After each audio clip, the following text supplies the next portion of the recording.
families, it's Mr. Eccles here, and I just wanted to speak to you briefly about what we'll be doing for our final half term of year 2. So, our topic this half term is beachcombers, which is very fitting for the summer, and we will be doing lots of work around this in our English work.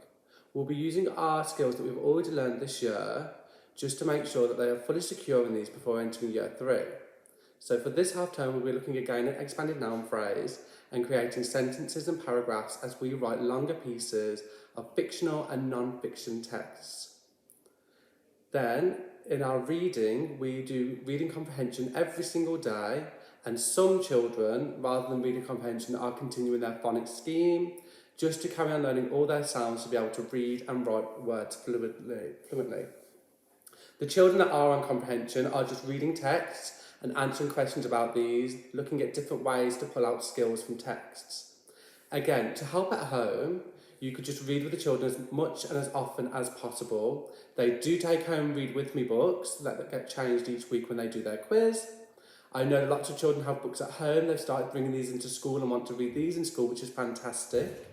And we also have our Mayan. We'd really like to push our Mayan this half term. We want the children to be reading as often and as much as possible so that they are fully ready for year 3 when they enter. We have started doing some prizes for our Mayan readers, so the children that enter Mayan each week will be put into a little drawer and pulled out and get dojos or prizes. Again, we also reward the children that read the most minutes on Mayan each week. For maths, we are looking at statistics. And within this, we are looking at how to read and create tally charts, block diagrams, and pictograms. To help with maths at home, you could just do tally charts for the children. When you can see cars of different colours, do down the tallies, make sure they're crossing the gate for the number 5. The children are actually very, very strong with their statistics. And also in maths this half term, we'll be looking at positional language. So talking about how things turn, what's clockwise, anti-clockwise. And again, just to help at home, you could have these conversations with the children using the mathematical language of half turn, clockwise, anti-clockwise, things like this. In our PE, we will be looking at rackets, bats and balls. That's with Miss Davis and our PE team. And that's all about ball skills and sports skills. And then with our class teachers, we'll be looking at more team building games again. In music, we have Mr. White, who is coming to teach the music lessons to the children, and he will be doing opera this half term with them. In RE, we are looking at how and why we should care for our world and other people, and we'll be looking at this thought through Christianity and through Judaism as well as, and making links between these different religions that we've learned throughout the year.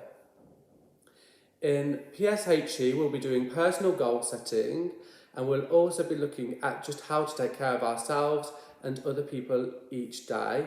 We have started something called Thrive, which is all just about how we can take care of ourselves, how we can be kind to one another, and we'll be doing that each week as well.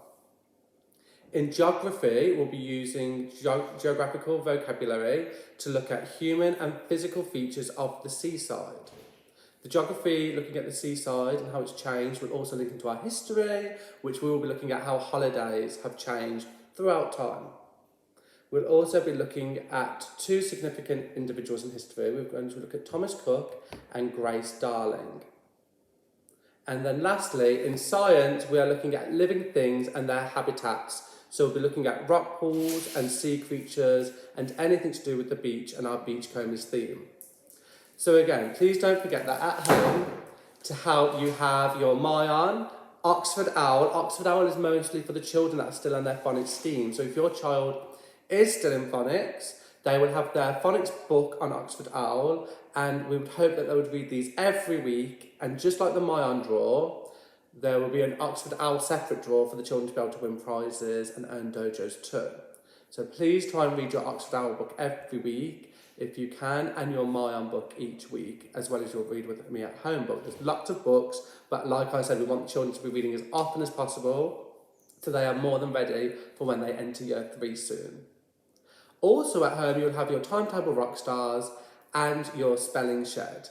as your homework. So please continue with these, and if you need anything at all, or if you're not sure if your child's still on phonics, then just send us a message, let us know, and we'll help you as much as possible. Thank you, goodbye.